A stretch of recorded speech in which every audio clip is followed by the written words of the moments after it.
Hai teman-teman, hari ini kita akan belajar mengenai social media marketing bersama saya Andi dan nama saya Jasmine dalam beberapa menit ke depan. Let's go!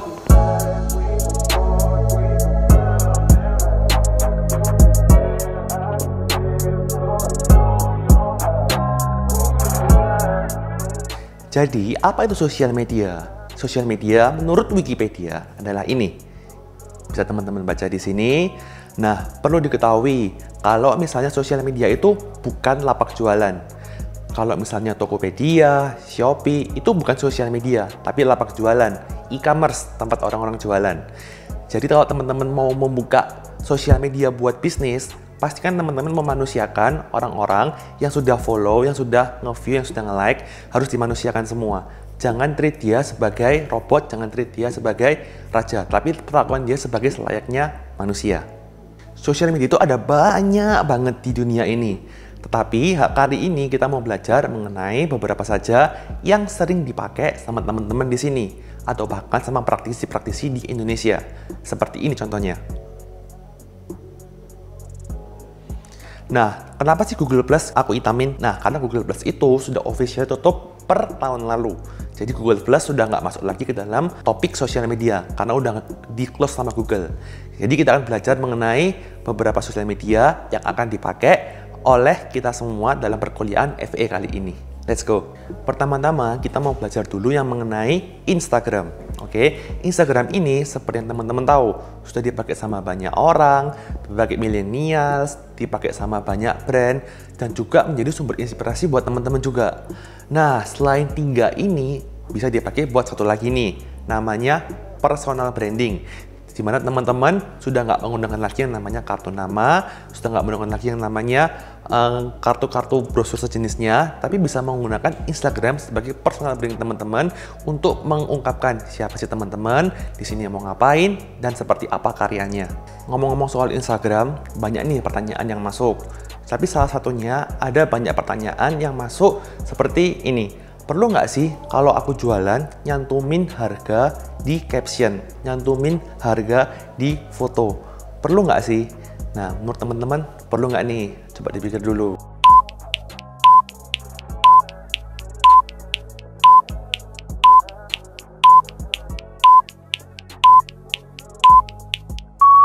Nah, bagi yang menjawab perlu, selamat, Anda benar. Tapi yang ngomong nggak perlu, Anda juga benar. Jadi seperti ini pemikirannya. Kalau misalnya yang teman-teman jual adalah produk yang eksklusif, di mana yang mendapatkan produk seperti itu hanya yang eksklusif saja, hanya orang-orang tertentu saja, teman-teman nggak usah menyantumin harga. Karena supaya orang lebih fokus sama value yang ditawarkan. Kalau misalnya aku join grup ini, aku mendapatkan keistimewaan ini. Aku punya member ini, member privilege ini. Oke, aku punya suatu kemudahan di dalam sini. Tapi kalau yang teman-teman jual adalah mungkin snack yang dijual sama banyak orang, mudah didapat, atau bahkan event untuk reseller, cantumin aja harga nggak apa-apa, supaya teman-teman nggak kerja 2 kali untuk tanyain harga, tanyain size, tanyain apa, dicantumin aja semua. Kalau itu produk yang bukan eksklusif. Contoh lain lagi, pertanyaan yang masuk adalah mengenai beli followers. Nah, beli followers itu sebenarnya boleh nggak sih? Apa sih resikonya? Secara hukum, secara normal, itu boleh-boleh aja sih sebenarnya. Nggak ada yang larang. Yang jualan juga banyak kok. Yang beli juga sudah banyak. Nah, tapi perlu diketahui, apa sih resikonya kalau teman-teman beli followers? Yang pertama, kalau teman-teman beli followers, sudah pasti insight-nya kacau balau. Loh, kok bisa? Iya, karena teman-teman sudah bangun nih di Surabaya, jualannya ini, target marketnya ini. Udah kebangun, let's say 100-150 followers. Tapi karena pengen cepet-cepet ada 4 digit angka, 1.500, 2.000 followers, teman-teman beli deh. Nah, karena beli followersnya itu nggak bisa ngatur. Aku mau orang dari Surabaya, itu nggak bisa. Yang pasti se-Indonesia atau bule pilihannya, menurut pengalaman saya. Jadi teman-teman di sini kalau beli followers pasti yang pertama risikonya adalah insight-nya kacau. Di sini nggak bisa baca siapa sih followersku, dari mana asalnya, usia berapa. Ini udah kacau. Yang kedua, perlu diperhatikan kalau misalnya akun yang dibeli followersnya itu adalah 0 engagement rate-nya. Jadi nggak meningkatkan engagement rate teman-teman di akun online shop teman-teman atau di akun personal branding teman-teman. Jadi percuma kalau misalnya beli followers. Yang terakhir adalah kalau misalnya ketahuan beli followers sama netizen, sama teman-teman, yang menjadi taruhannya itu adalah harga diri teman-teman. Karena secara nggak langsung pasti menjadi omongan. Kalau misalnya, oh brand ini beli followers, oh orang ini beli followers. Sudah hancur citra yang dibangun susah-susah. Nah, karena itu teman-teman di sini cobalah jangan beli followers, mulai dari yang organik, tetap berusaha dan konsisten. Oke, sekarang kita move on ke yang namanya Facebook. Nah, di sini teman-teman pasti tahu kan namanya Facebook yang logonya F warna biru itu. Di sini banyak banget fitur yang belum teman-teman tahu menurut saya. Mulai dari bisa lihat film apa, bisa check-in di mana, sampai juga bisa live di Facebook. Update terbaru teman-teman. Nah, yang lebih keren lagi, kalau teman-teman bisa lihat insight dari Facebook itu sangat amat lengkap seperti gambar ini. Nah, kalau masuk ke Facebook page, nah ada dua di sini ya, pertama-tama ya, Facebook page dan Facebook personal. Kalau di Facebook page, teman-teman bisa banyak banget explore hal-hal baru, seperti mulai dari membuat kupon, men-schedule event, sampai di sini teman-teman juga bisa mengumpulkan komunitas untuk saling berbagi di sini. Nah, teman-teman coba deh bikin Facebook page, explore hal baru di sana, dan manfaatkan fitur-fitur yang ada. Selain fitur-fitur tadi, perlu diketahui kalau misalnya pengguna Instagram itu berbeda dengan pengguna Facebook di sini. Nah, pengguna Facebook itu lebih ke arah millennials ke atas. Jadi orang-orang yang sudah berusia 25 ke atas, 30 ke atas, itu pengguna Facebook. Di mana orang-orang dulu belum mengenal yang namanya Instagram, masih pengguna Friendster dan Facebook. Nah, di Facebook ini adalah orang-orang yang millennials ke atas, usia 25-30. Nah, yang menariknya lagi dari Facebook itu adalah satu, namanya Facebook Blueprint. Seperti gambar ini. Nah, inilah logonya dari Facebook Blueprint. Kalau teman-teman masuk ke halaman Facebook Blueprint ini, teman-teman bisa menemukan cara-cara untuk ngiklan, fundamental untuk mengiklan, cara untuk mencari audiens, dan segala macam. Banyak banget teman-teman bisa ekspor di sini secara gratis. Oke, jadi kalau teman-teman ada waktu kosong, ada waktu luang, bukalah Facebook Blueprint ini, pelajari fundamentalnya, dan coba terapkan di bisnis teman-teman. Nah, sekarang masuk ke 3 yang namanya TikTok. Nah, aku yakin nih teman-teman di sini udah pasti bukanya TikTok selama masa liburan ini. Entah mulai dari challenge, entah itu mulai dari punya teman-teman yang iseng-iseng, sampai segala macam pembelajaran yang bisa kita terima di TikTok ini. Perlu diketahui kalau TikTok itu nggak cuma buat kita ikut dance challenge, kita cuma ikut challenge-challenge yang ada, tapi juga bisa menjadi sumber kita buat belajar. Karena TikTok sendiri pun sudah sedang menaikkan untuk TikTok sebagai platform belajar. Nah, selain itu, teman-teman yang tertarik buat menjadi influencer atau content creator, jadi mulai dari TikTok. Kenapa sih alasannya? Yang pertama, TikTok itu sedang naik-naiknya nih. Dan yang kedua, TikTok itu gampang banget untuk kita bikin kontennya. Lagu tinggal comot, video banyak efeknya, dan juga beberapa fitur-fitur penyesuaian lagu yang lainnya juga. Jadi di sini sangat amat user friendly buat teman-teman untuk coba. Nah, selain itu, apa sih manfaatnya? Selain bikin 3 ini, teman-teman selain ngepost di TikTok, bisa juga konten TikTok ini teman-teman bawa ke Instagram untuk bisa menjadi sebuah engagement. Karena kalau konten Instagram yang ada lagunya, ada gerakannya, ada pakai video, itu akan lebih engaging daripada cuma sekedar foto atau event itu cuma sekedar poster. Jadi kita kali ini membahas seputar relevansi konten. Konten yang relevansinya tinggi akan cenderung lebih didengar dan dilihat oleh followers kita. Apa sih relevansi konten itu? Itu adalah irisan antara apa yang mau kita ngomong, apa yang mau kita sampaikan, dan irisan dari apa yang followers kita mau dengar. Nah, sometimes apa yang mau kita bilang itu nggak semua didengar oleh followers kita. Contoh, kalau kita selalu ngomong produk kita tuh enak, produk kita itu gurih, itu nggak akan selalu didengar oleh followers kita. Kadang-kadang mereka capek. Nah, sometimes kalau kita mengkaitkan apa yang followers kita suka dengan brand kita, itu akan didengar followers kita. Contohnya, kalau misalnya followers kita sukanya sama K-pop. Nah, kita misalnya jualnya minuman, let's say. Minumannya kita coba campur kontennya sama konten K-pop. Nah, ketika muncul relevansi di tengah ini, nah itu akan lebih didengar oleh followers kita, lebih tinggi engagement-nya. Nah, apa yang mau kita bilang itu berbicara mengenai konten yang bagus. It talks about great content. Dengan konten yang bagus, diimbangi dengan momen yang tepat, dan juga audiens yang tepat, itu bisa menimbulkan relevansi konten yang didengar oleh followers kita. Contohnya gimana? Nah, kalau ngomongin soal contoh relevansi, coba aku kasih contoh satu yang benar-benar sudah proven, terbukti secara benar. Nah, coba kali ini aku mau ngambil satu konten dari panutanku, namanya Felix Randall Ruby. Nah, coba preview dulu kembali sebentar. Coba kalau di sini teman-teman aku ajak ngobrol seputar dana pensiun, cicilan rumah, pasti nggak tertarik kan? Pasti itu nanti aja mah, itu bisa beberapa tahun kemudian. Nah, tapi let's say kalau misalnya topiknya adalah teman-teman bisa liburan ke Jepang secara gratis. Teman-teman bisa dapat Starbucks 1 liter per minggu secara gratis, tanpa harus bayar apapun. Nah, pasti langsung dapat attention-nya di sini kan? Nah, coba nih teman-teman lihat dulu covernya nih. Pada saat postingannya Felix Randall Ruby ini, dia membahas seputar liburan ke Jepang secara gratis pada covernya. Nah, pada slide berikutnya, dia membahas nih gimana caranya bisa mendapatkan liburan ke Jepang secara gratis. Coba tonton video berikut ini. The key to children and money is explaining what it is to them very early in life. Money's not free, it doesn't grow on trees, and the concept of working for it is very important. You spend your time to make money.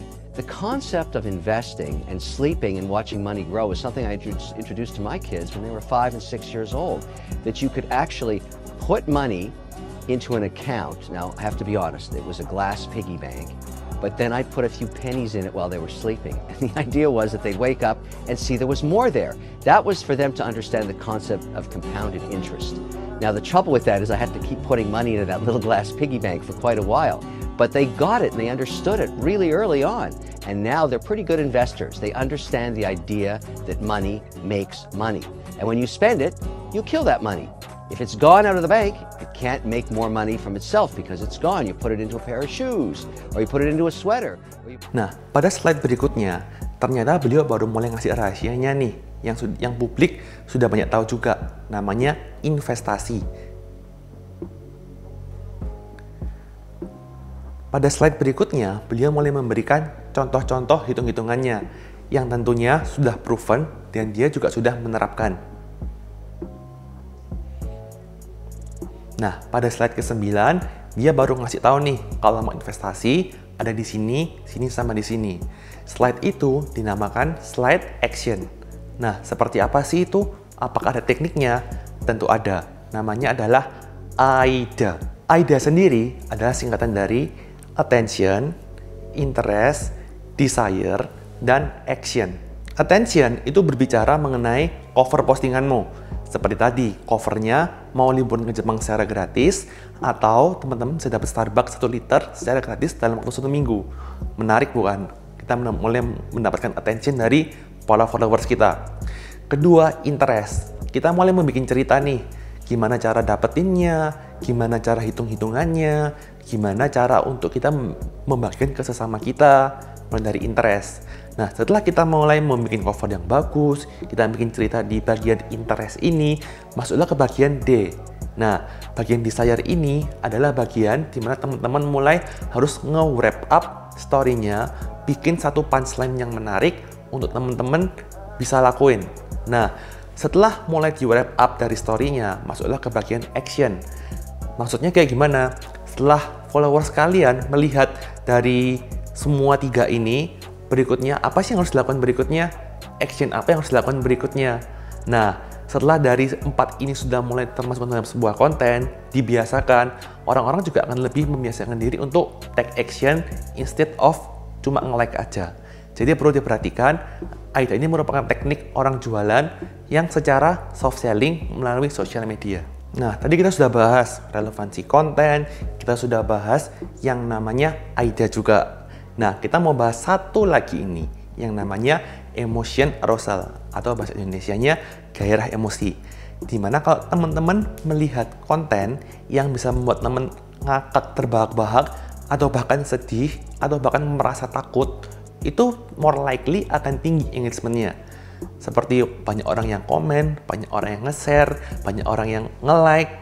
Nah, coba teman-teman perhatikan 2 video berikut ini. Ini kebetulan banget saya ketemu ibu, saya senang banget. Terima kasih nih ya buat Tatman Paris Show. Karena saya udah capek ibu diginin terus. Sebetulnya nih tinggal dipertemukan. Kalau saya nggak mau, ibu mau apa? Ya bukan saya. Hah? Kenapa ibu ngomong begitu di media? Niki, Loh itu bukan urusannya saya. Kalau bukan urusan ibu, ibu jangan berbohong dong di depan orang. Loh, tidak ada. Ibu bilang katanya Sajat Upra sama saya cuma dikasih unjuk 1 kali anak. Selama saya di penjara, ya 1 bulan setengah, dia tidur sama anak saya. Loh itu bukan urusan saya. Jangan ngomong begitu dong. Kenapa sih mesti? Saya sabar loh selama ini. Loh, kenapa mesti marah sama saya? Kenapa saya mesti marah? Kenapa saya nggak bisa marah sama ibu? Hah? Loh itu bukan urusan saya. Jangan ngomong begitu dong. Kenapa sih mesti? Saya sabar loh selama ini. Loh, kenapa mesti marah sama saya? Kenapa saya mesti marah? Kenapa saya nggak bisa marah sama ibu? Hah? udah. Orang tua Nik nggak boleh. Ku tampar ya, jangan berisik. Nah, gimana? Pasti setelah melihat konten tadi, pasti ada yang senyum-senyum sendiri, pasti ada yang ketawa-ketawa sendiri. Nah, itulah yang dinamakan konten yang mempunyai high arousal, di mana mencutik emosi kita secara positif, bikin kita ketawa, dan bikin kita ingin melakukan sesuatu. Seperti nge-share, seperti mungkin kita pengen ngebumerang video ini, kita pengen ngevideo dari video ini, kita pengen berbagi ke sesama kita. Karena konten ini mencutik emosi kita. Nah, coba perhatikan teman-teman di sini ada tabel namanya emotion arousal. Seperti gambar di sini. Nah, teman-teman perhatikan gambar di sini, semakin tercutik emosinya, semakin tinggi juga action yang dilakukan sama orang ini. Contoh, kalau semisal ada konten yang membicarakan seputar COVID di daerah rumah teman-teman, pasti secara nggak langsung pasti pingin dong di-share ke grup keluarga atau ke teman-teman supaya nggak melalui hal ini. Nah, itulah konsep dari emotion arousal, di mana semakin konten itu mencutik emosi kita, itu akan semakin tinggi engagementnya.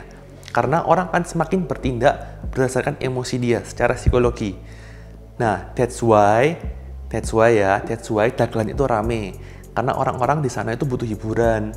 Raja Parodi itu rame, Auraca itu rame. Karena kita sudah capek sama kehidupan sehari-hari, kita butuh hiburan, kita butuh ketawa, bukalah akun IG itu. Jadi kalau misalnya teman-teman mau bikin konten yang tinggi juga engagementnya, salah satu triknya adalah dengan membuat konten yang high arousal secara positif. Jadi teman-teman, jangan lupa berteman baik sama 3 hal ini. Yang pertama adalah relevansi konten, di mana kita membuat konten yang relevan sama followers kita. Yang kedua, berteman baik sama yang namanya AIDA, supaya teman-teman di sini bisa jualan secara soft selling. Yang ketiga adalah perhatikan juga konten yang teman-teman publish, pastikan itu mempunyai high arousal atau gairah positif untuk followers kita bisa take action, nge-like, nge-comment, nge-save, atau nge-share. Oke, berikut ini teman-teman akan belajar mengenai cara mengukur efektivitas pengukuran di sosial media. Let's go! Setelah teman-teman membuat konten yang relevan dengan berbagai teknik tadi, hal yang bisa dilakukan selanjutnya adalah mengevaluasi. Teman-teman harus mengukur seberapa efektif konten dan strategi yang sudah teman-teman lakukan di dalam sosial media bisnis masing-masing. Untuk itulah diperlukan alat pengukuran yang dinamakan KPI, yaitu Key Performance Indicator. Nah, KPI adalah alat pengukuran seberapa sukses atau seberapa engaging konten dan strategi yang sudah teman-teman terapkan. KPI di dalam setiap platform sosial media bisa berbeda. Tapi umumnya KPI memiliki poin-poin indikator yang berisi 1 engagement, yang kedua reach, yang ketiga leads, dan yang keempat conversion. Indikator yang pertama adalah engagement. Engagement ini sendiri meliputi like, share, dan komen yang teman-teman terima di sebuah postingan sosial media. Misalnya nih, kalau di platform Instagram, engagement ini meliputi likes, komen, save, dan share seperti yang ada di foto ini. Indikator yang kedua adalah reach. Reach ini menentukan seberapa jauh postingan teman-teman sudah menjelajah ke akun-akun yang lain. Nah, kalau di Instagram nih, yang termasuk reach adalah jumlah followers dan impressions. Nah, indikator yang ketiga adalah leads. Pernah kan teman-teman melihat postingan di sosial media yang menawarkan produk ataupun jasa? Kalau teman-teman tertarik dan menanyakan harga atau info lebih lanjut via DM maupun via WhatsApp, nah inilah yang teman-teman namakan leads. Bagaimana cara mengconvert audience ke calon konsumen, baru calon nih, belum beli. Indikator leads ini menunjukkan ada berapa persen dari followers atau audience teman-teman yang kemungkinan bisa berubah menjadi calon konsumen. Indikator yang keempat adalah conversion. Dari jumlah leads tadi atau orang yang sudah bertanya harga dan spek, pasti ada kan yang akhirnya benar-benar terkonversi menjadi real consumers? Nah, jika audience yang berhasil mencapai tahap ini, inilah yang dinamakan conversion. Berarti ada berapa persen sih dari real followers teman-teman yang benar-benar membeli produk atau jasanya teman-teman? Nah, ternyata teman-teman, indikator sosmed tidak cuma 4 faktor KPI itu saja, karena ada juga kok alat pengukuran yang menyajikan data faktual. Nah, alat ini dinamakan insights. Dari insights, teman-teman bisa meneliti atau bisa menganalisis kira-kira konten sosmed teman-teman sudah tepat belum sih atau perlu diganti. Insight dan analytics ini diberikan secara gratis alias free dari platform sosmed yang teman-teman gunakan. Jadi dari Instagram, Facebook, Twitter, YouTube, TikTok, dan platform lainnya memberikan secara free loh teman-teman. Tapi jika teman-teman ingin mendapatkan analisis report secara mendalam, teman-teman bisa menggunakan third party. Tinggal ketik aja di Google, Instagram Analytics Tools, misalnya seperti itu. Free Insight dan Analytics ini bisa teman-teman akses di masing-masing platform kok. Misalnya kalau Instagram, teman-teman harus merubah dari akun Instagram biasa ke Instagram bisnis, kemudian klik pojok kanan atas dari tulisan Insights. Untuk Facebook, teman-teman harus memastikan bentuknya adalah Facebook page dan terkoneksi dengan Instagram bisnis supaya praktis. Kalau Twitter, agak beda nih teman-teman, karena teman-teman bisa mengakses di website yang namanya analytics.twitter.com. Masih punya Twitter kok teman-teman dan free. Untuk YouTube, free analytics tools-nya bisa diakses di studio.youtube.com. Bagi teman-teman yang bisnisnya menggunakan platform TikTok, teman-teman harus mengupgrade terlebih dahulu ke account TikTok Pro dan barulah bisa mendapatkan free analytics seperti ini. Oke nih, teman-teman sudah mendapatkan semua data faktual seperti jumlah followers bulan lalu berapa, bulan ini berapa. Kemudian postingan yang mendapatkan likes paling banyak yang mana?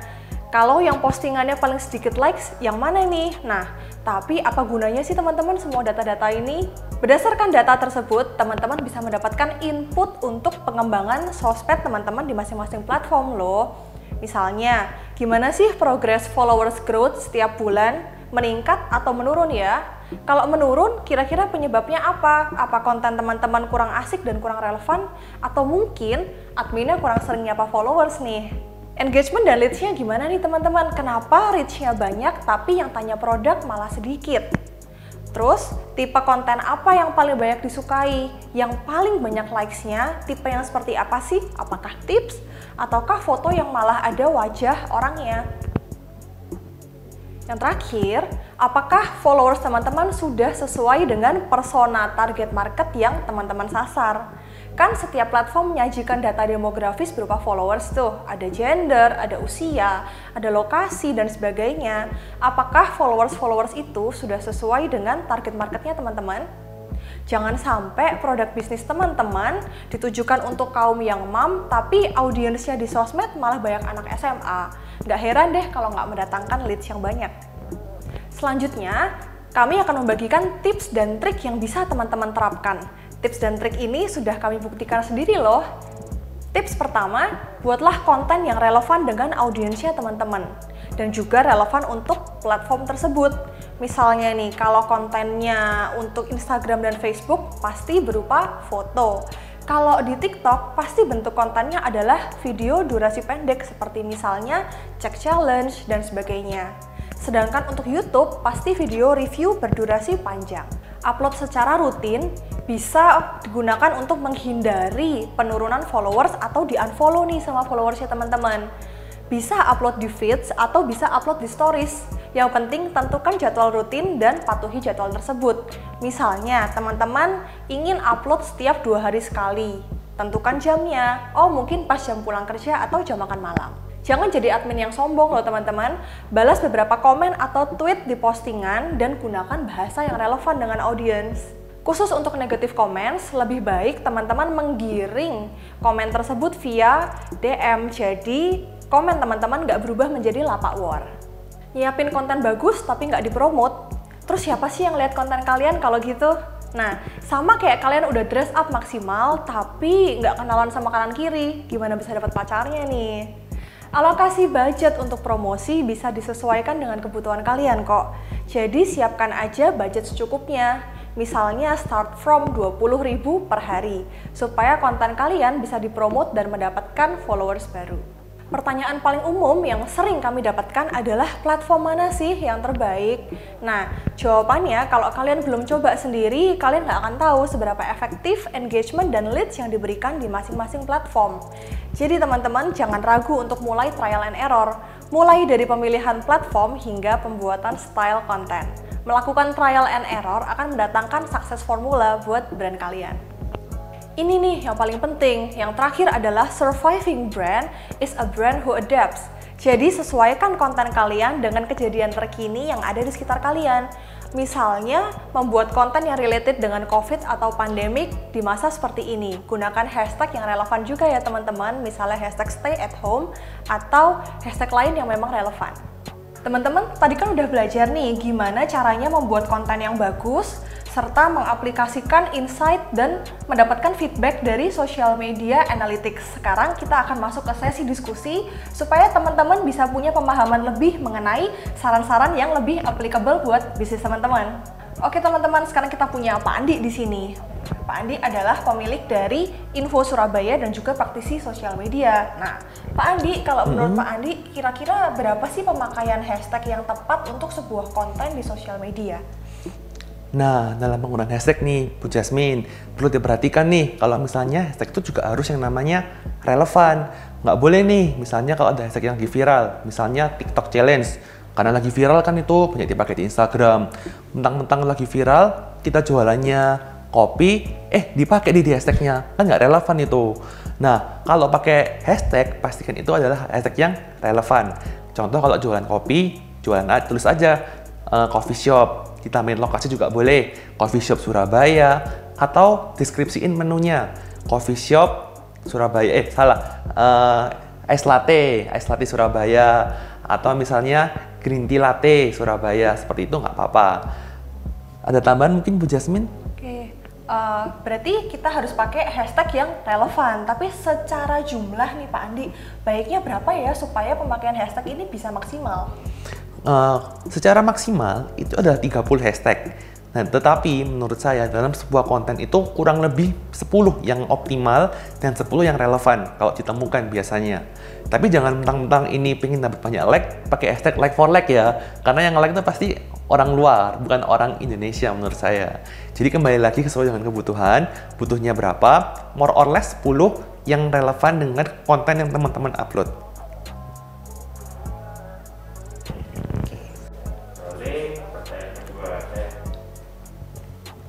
Oke nih Pak Andi, berarti ada banyak cara untuk meraih audiens ya dari hashtag dan juga dari yang namanya explore.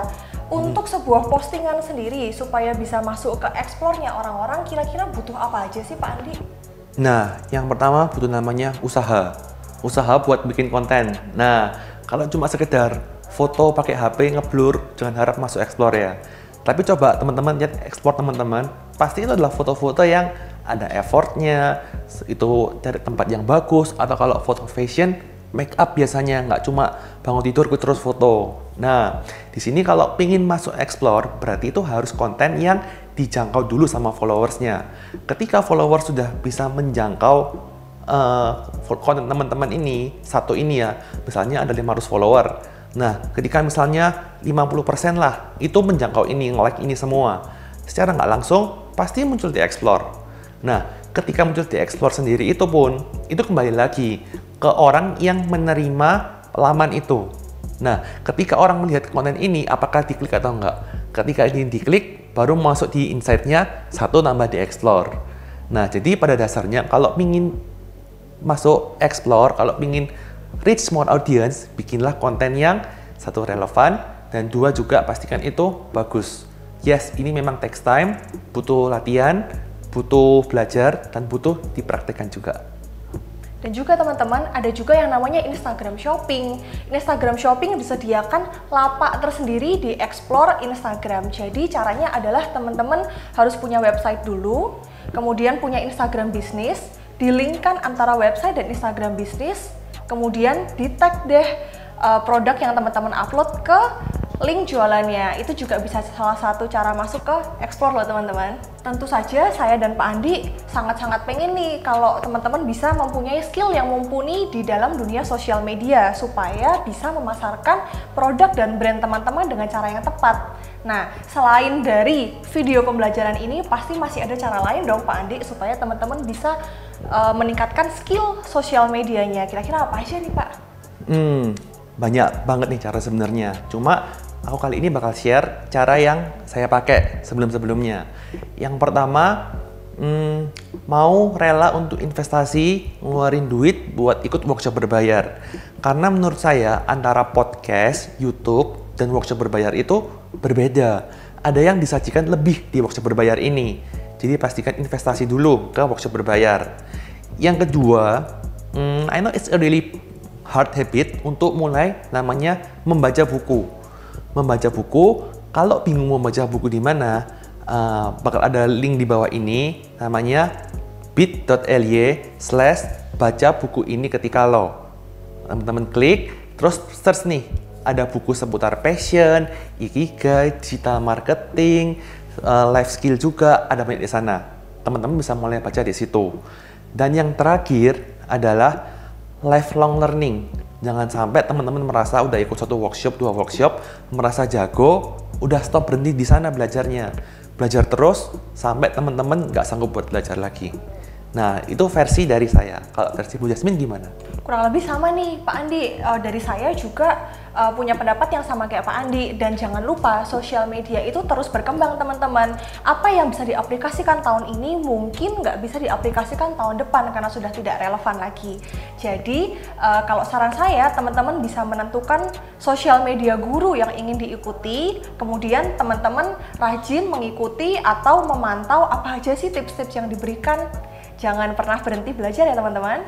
Oke, sekian dari kami. Saya Andi Gundawijoyo. Dan saya Jasmine Yulina. Selamat berkreasi.